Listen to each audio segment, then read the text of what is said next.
Welcome everyone to Total Carnage Readthroughs. I'm Admin 1 of NEFX, and today is finally the momentous occasion in which I go back through all reviews of NEFXSimplicity.com uploads to date, read through them, and give my reactions.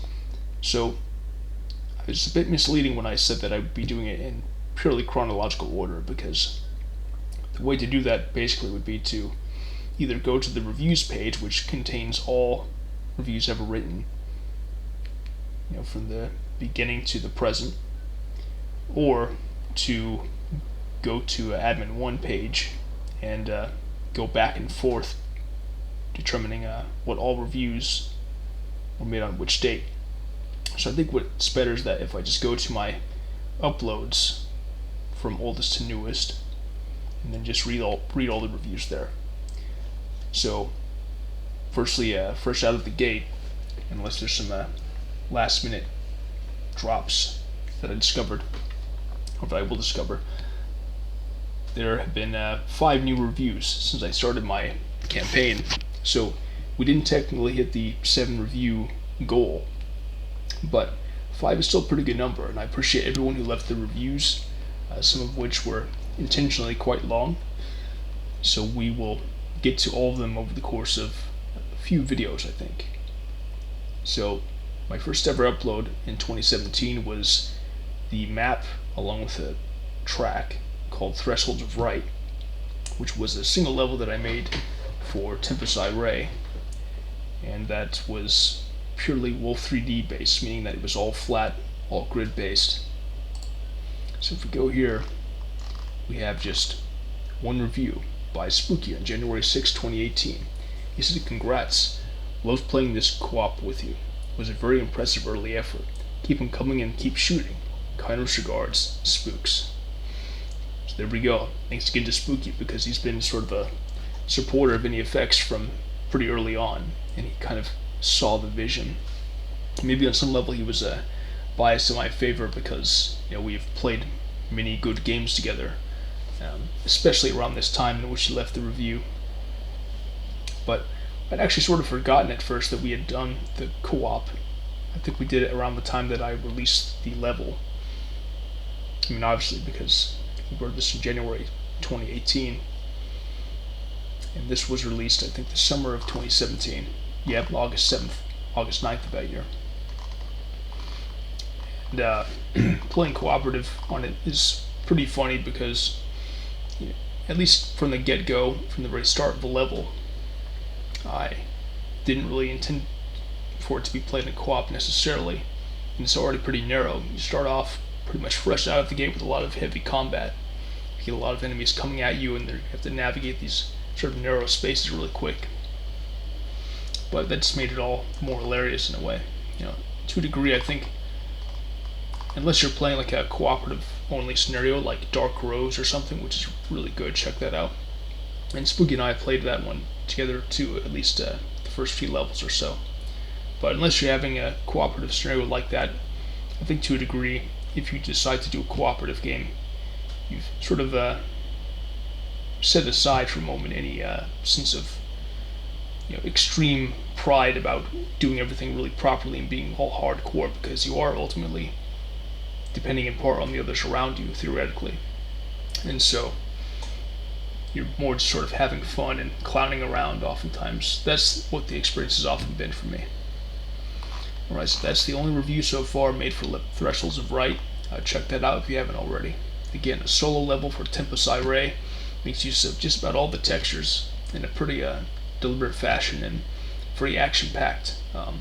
Cassis in particular, I know the Total Carnage Comrade has spoken a lot of good about it. So, the next upload here is Recombinate Showdowns of Ascension, which is the level that I made for the Marathon Pathways in the Darkness mod. And we have one review here from Deuce Tower saying, "Ugh, every time I see these horrible MPID shapes I get upset."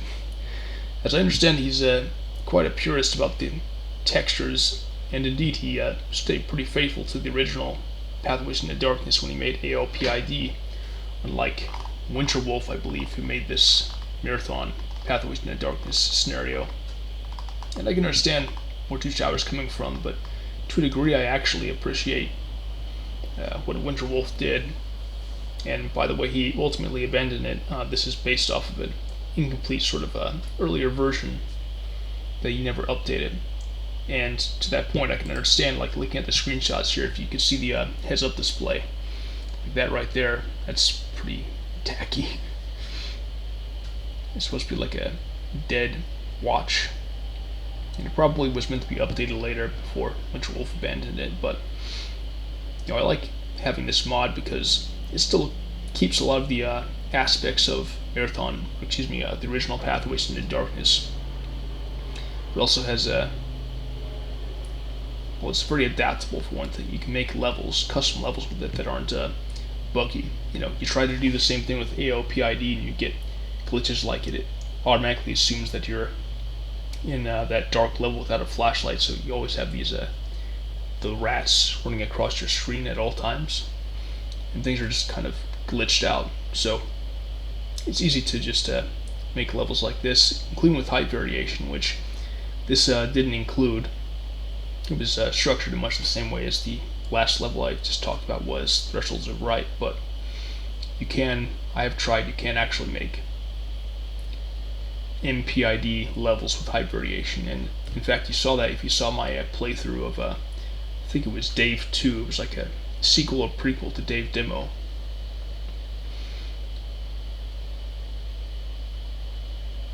But yeah, I think just the fact alone that I chose to use MPID with those shapes and everything really bugged Douche Tower. You can see it is a little kitschy looking there. Stones being that tiled like that. It is kind of funny. But overall, I don't think that most of them are that bad. Now on to the next upload here. Marathon Shader Void, the first scenario basically that I made with a full-fledged menu and whatnot. Some edits. And so this was a review left by Moppy Puppy of the Marathon Trilogy book presentation fame, and you can check out my little playthrough / expose on it on my channel. He's sort of notorious for, among other things, having basically sent Bungie Software kind of curious package in the mail in 2005 that they apparently thought was the creepiest thing they had gotten in a while. But that's neither here nor there. So he said about Shader Void, absolutely terrible. The scenario has no story and the build-up in the first level was terrible. Well, it does have story, somewhat. It's just not contained in-game. It can basically be found in here. The plot's right here. You can see that word plot. And could theoretically be expanded on over time, but as much as I like Shader Void and I'm glad that I made it, kind of outgrown its purpose in the sense that, as the name sort of hints at, and as you can see in the screenshots, it was sort of like a semi-joking, semi-dark hack to the idea of, how a scenario would normally be made, because it's different shades of gray. Because I just didn't feel like bothering to texture, and I was, having trouble getting to use the superpave script that Douche Tower made through the virtual machine of Linux. Anyway, though, the build up in the first level was terrible. Spoiler alert: the first level is totally expository. There's not really any combat except towards the very end, and so it was mainly a scenic thing that kind of gets you used to the environment, the feel of it, what you're going to expect. Some horror noises, because that's something I'd always wanted in a Marathon scenario, and I might well reuse those again. Sound design was terrible. I actually used sounds from the M1 Hardcore Sounds file for the most part. There were some edits, but mostly came from that. That was something that was released in 1995 that had like really obnoxious sort of almost bit crushed sounding sounds. Screams are more dramatic. Guns sound much heavier.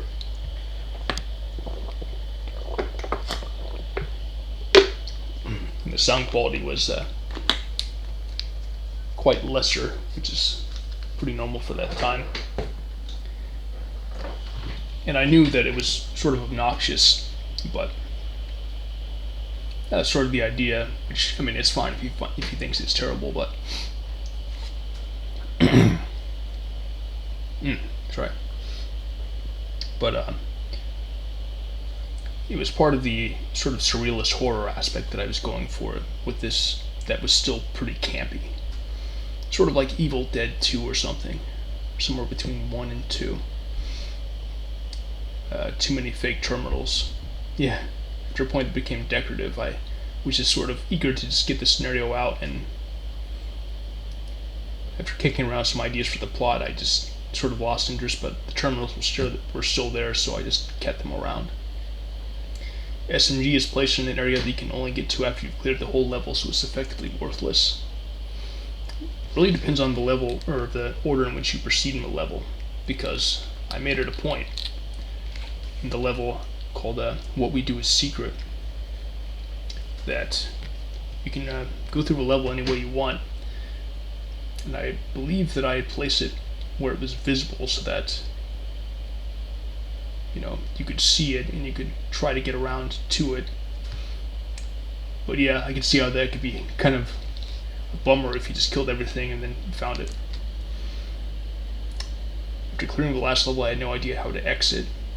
It was made fairly clear, man. You could just go back to the starting platform to teleport out after you'd killed everything. So maybe he didn't clear everything somehow, since he seemed eager to just get out. Some things you accidentally did right. It made me appreciate the assault rifle. Finding it was as exciting as the first time I played Marathon, because when you get it, you can finally start clearing rooms. That's an interesting idea. And I think it goes back to what I said earlier about the SMG placement, which is that it really depends on the order in which you proceed in the map. But the dynamic is somewhat changed here because you face a different sort of enemy. You face Wolf 3D type enemies. You can see, well, it's only just like a preview of it in here because I wanted to be a bit unclear and get the person coming to this page to download it out of curiosity. Basically have it be a surprise. But you face human enemies with guns, the same ones that you have. It was based off of Radburn's botnet script before Deuce Tower modded it the way he did to become more full-fledged, like a regular multiplayer game. So I, gave Radburn due credit, and I turned those bots into like Wolf 3D style enemies where they had lower hit points and everything, but they could swarm in pretty big numbers. So yeah, in that way I can imagine how it would sort of feel like playing Marathon for the first time, in that you can mow them down pretty easily. The double-edged sword being that they in turn can mow you down pretty quickly, since many of the enemies you face having your weapons have basically hit scan capabilities. He said the AR should have its own room to increase the feeling. Same goes for the napalm projector. It's an interesting idea. You could think about having different rooms that are sort of on display that you can't quite get to, but that you can get around to in the way that I had to set up for the SMG. You'd have sort of like a level that operates almost like a gallery in that regard, where you just have to make do in the meantime with your pistol, or pistols as it were, to get to one of them one by one. And again, it could just depend on the order in which you choose to go through things. Granted, that's not completely the case, because you do start at one end of the map, so it's not like you start in the very center. You can go in any direction without having to go through some other things first. But that was the general idea. And I've also thought, for that matter, about having some levels or a scenario like this that even uses the same enemies, but with different textures and theme for one thing, and for another thing, having your your weapon and ammo supply basically dependent on the enemies that you kill. And some trickery would have to be involved in making it so that every enemy drops the weapon that they were using, and the weapon, after you get it, doubles as ammunition. Again, sort of like Wolf 3D, where like you pick up a bunch of machine guns, but you get more ammo from them, as opposed to in Marathon usually, where once you get the weapon the first time, you don't pick it up again, and you don't get ammo from it. Alright, so next up, it said, the shader void is an existential nightmare and is absolutely unpleasant to play. Well, that part was not accidental. I can definitely tell you that. That was definitely the idea. It was a bit of a psychological thing. If you bookended what you have with classic regular textured exposition levels, the sense of relief of getting back to normalcy would make all the unpleasantness worth it. Now, it's funny you mentioned that, because I have thought of making stuff like that before.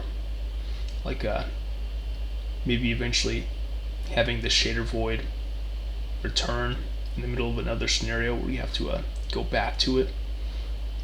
Maybe that particular level would be much larger. And maybe it could even be one in which, I've individually modded the level to only have these specific enemies, whereas otherwise a different enemy type of scenario, which would probably be the standard vanilla Marathon set of enemies with little to no modifications, but we'll see about that. I have a lot of visions, and it'll take a long time to realize them all amidst the 69 other things I have going. But anyway, that was actually a pretty interesting review. Obviously I disagree. I mean, this is just golden, but you can forgive Moppy Puppy for being wrong. But yeah, the thing that stood out to me the most about this review was how he said that finding the assault rifle in here was as exciting as the first time I played Marathon. And I wondered, how many other Marathon experiences has he had that were on par with that? Because I'm willing to bet there are a few, but maybe not that many. So in that regard, Shader Void must have left a significant impression. I know that Moppy Puppy hasn't been too active, at least that we've seen, in the Marathon community over the past few years. So for him to take the time to play and review this seems significant. But that's all the reviews so far for Marathon Shader Void. Check it out if you haven't already. Next level is, I believe, a single custom level I made for Shader Void afterward. Since, as you know, for better or worse, I've taken to an approach of releasing the baseline of scenarios and then adapting them over time with individual levels to be played in any order in which the player wishes. Which means that at least most of them are made rebellion levels, so that if you were to play them in succession as in a pack, it wouldn't be any more spoiled than if you would just play them individually. You wouldn't have stuff carried over from the previous level or anything like that. Thus, in a way, every level can be eligible for a vidmaster play. Alright, next up, the Phantom Potential of Convention. Yep, this is the one, and you see it's here in which I revealed more about the nature of the game, because I do show that you're clearly fighting human enemies that are much like you. Wait a minute. Dear future admin. Okay. Someone, like, must have been Windbreaker or Douchetower or something, wrote this under my name and used the date of February 13th, 1995, in which I was not even 3 yet. Okay, so assuming this review was uploaded in the time which I think it was, it turns out we have 6 out of the 7 total reviews for the goal, not just 5, so we're doing even better now, thanks to my illicit past self. So he says, I desperately hope this message finds you before you make the mistake of uploading this file. Well, not just this file, but wait a minute. But that's funny because the message is written on the file's upload itself, so that doesn't really make sense. Well, not just this file, but before you get sucked into Marathon at all. That's the thing. I don't know if I was already sucked into Marathon at this point. Because I've known Marathon as long as I can remember. But I probably don't remember 1995. Except for a few snippets, perhaps.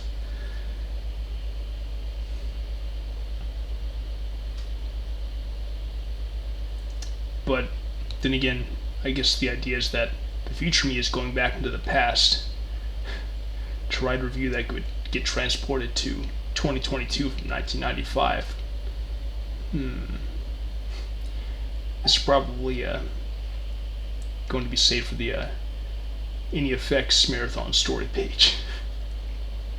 Okay, so it says, well, not just this file, but before you get sucked into Marathon at all, we can do so much better than this. Our future is bright. Marathon will ruin our lives. When you see this message, please, for both of our sakes, find a different path in life, or you'll be uploading things like this. Well, did give it 1 star. If this message fails to get to you in time, at least it can help you prevent an even worse fate. One day you'll be tempted to leave Boise. Do not do this. This is not a mistake you will ever be able to recover from. Best of luck to both of us in the future. I think Windbreaker misses me big time, so that's why he forged a letter from me to me.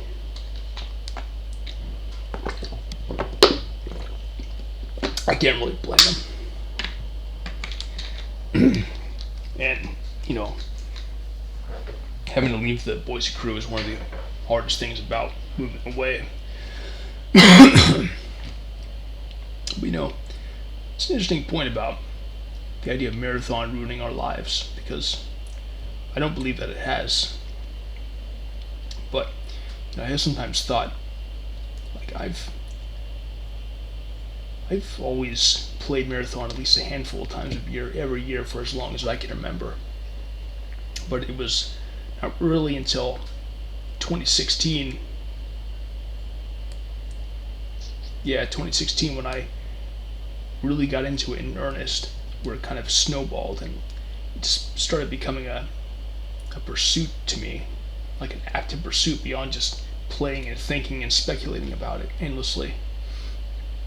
That was when I really took the plunge, and I think, to a degree, I've done what I've done in the years since, in part because I feel an obligation to myself and to Marathon to learn enough and make enough about it on multiple levels to warrant how long I've been into it, because it seems like I've taken too long to get into certain things, like about learning about certain things with coding, with scripting, etc. And I think between that and the different heights I've tried to reach with all these different little projects and Total Carnage playthroughs, explorations, the huge playthrough alone, over 4,000 levels over the course of about 2 years, give or take a couple of hiatuses, you could well say that I've messed myself up with Marathon. And sometimes I've thought about not forgetting, but wanting to walk away at least temporarily. But it seems like I've delayed too long in certain developments with it, that I feel constantly compelled to come back. And I think that there's an intrinsic value to it, because of the intrinsic value of the game and the many pursuits that could be had with it, namely, again, learning coding, which I think has a deep value to it in many aspects of the world.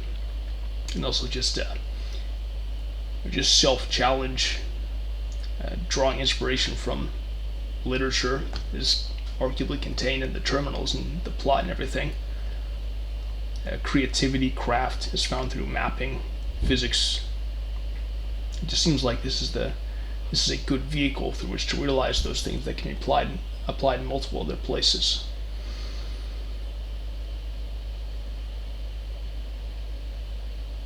But I'll be damned if there hasn't been a sense of strain about it, trying to make it happen amidst all the other things.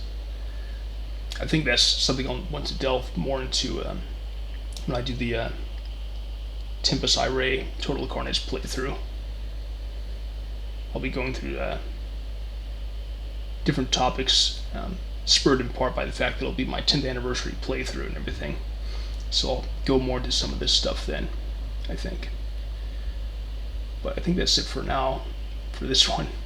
So thanks to Windbreaker for forging that letter to me. Next up is Dream Grids of Eternal Endless Fight netmap series. And so this is one that's been sort of abandoned. I think I might eventually absorb it into the NEFX netmaps pack that I have going. This was when it was purely flat, and I was using different formulas to create them. You can also see that the texturing is more deliberate, although I hadn't yet gotten to differential shading and lighting, which was apparently an issue for some people. But I do have 2 5-star reviews here.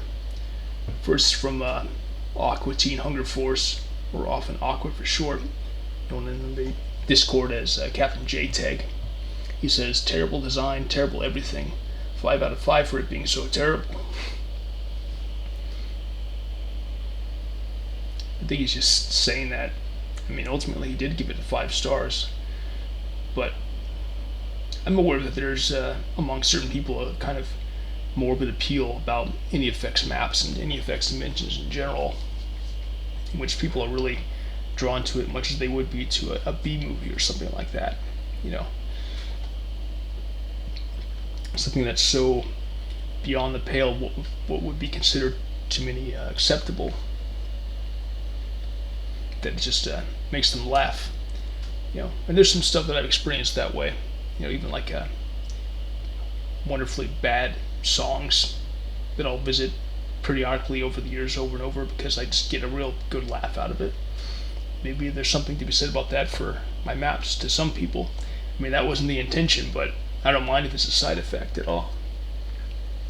Spooky says, keep it up. More original maps in a unique style. That's right, there's no one else does maps like me, that's for sure. Gotta get a game with Ab and he'll kick your ass. See, that speaks again to the idea I have that Spooky, I mean, I think he does generally enjoy my maps, but I think he also feels like an immediate kinship to them before he even plays them because he associates them with me and with positive gameplay experiences. And so it's like because he likes me and my playing, he figures he'll like the maps too.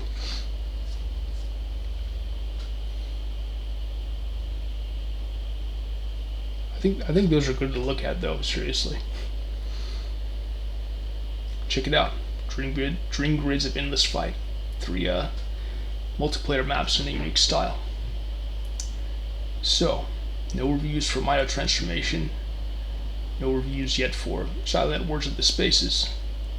Keep in mind, Mito Transformation is a retrieval kind of fortress infiltration solo map that I made for Marathon Infinity, which may or may not presage a scenario to come based heavily on that sort of concept. And Silent Words of the Spaces is a map made for a Marathon Squadron. Hang on a second. I drink water.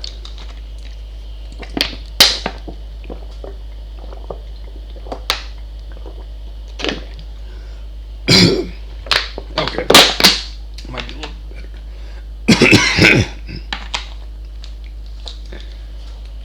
But next up we have another Marathon scenario, Marathon Machina, for which 2 reviews have been made. Both of them 5 stars. First was by Windbreaker, December 13th, 2021. He said, Essence of Admin. From the long expository terminal submerged in water, to the numerous crushers, liquid cannons, and death pits, to the necessary survival script not enabled by default. This scenario is completely on brand from admin, in the best way. A few things come to mind. The expository terminal submerged in water was because I had forgotten that there was an option in Wayland to set it up so that the game pauses whenever you're going to access the terminal.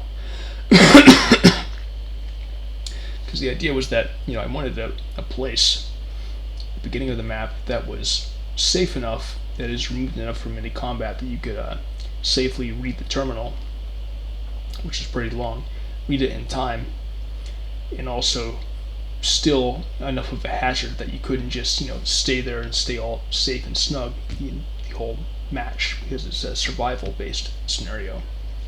So I made it a compromise where I put you underwater with no oxygen source, so you had to get out of there after a certain point. And yes, the crushers, the death pits, and liquid, I'd say conveyor belts rather than cannons per se, but I think I get the idea.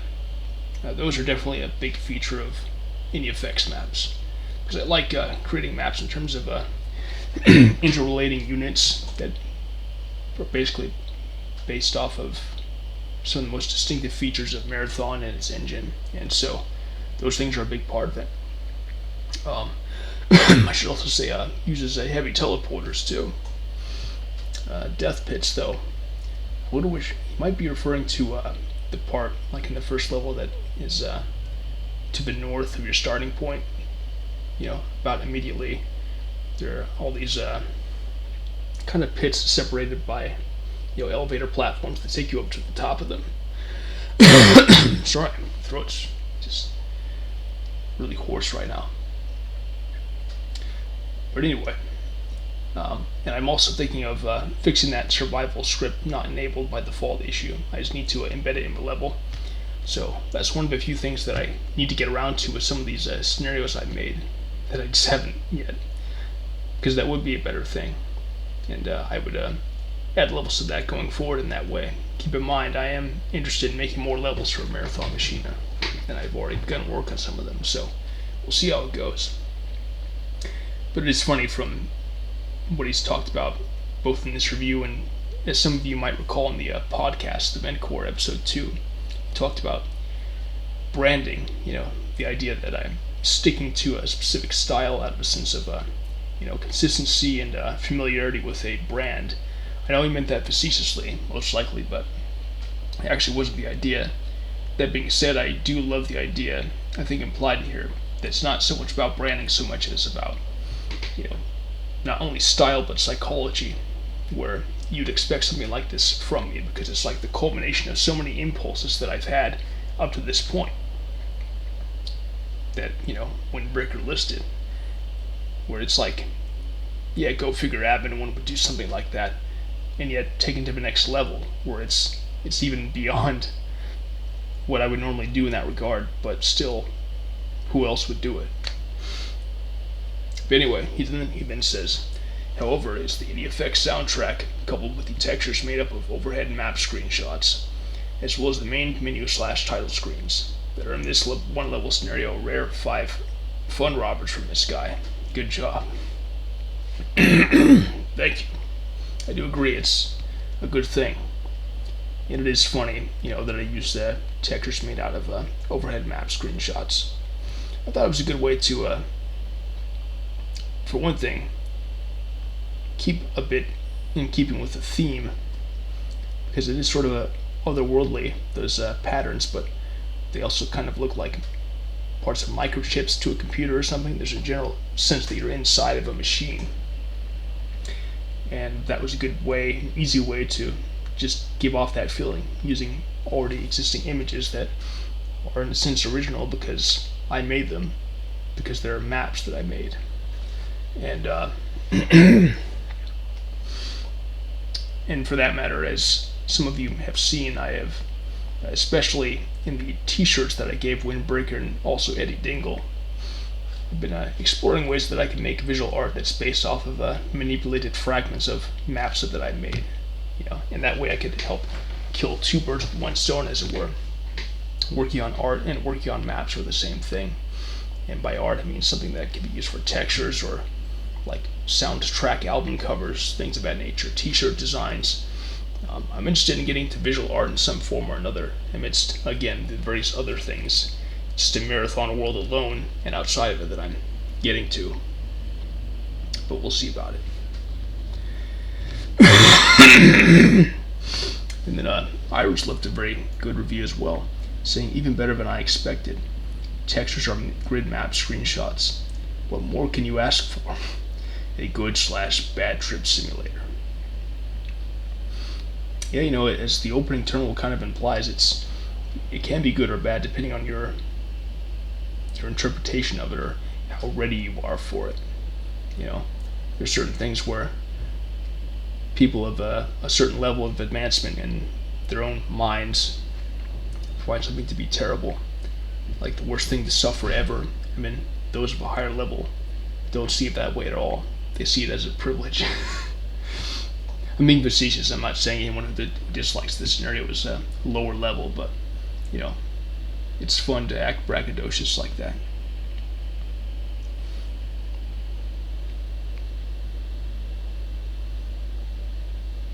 And it does seem like a weird trip, like a world of its own, which it is. So certainly after reading these, I feel even more compelled to make more levels for it. Now, we have more reviews.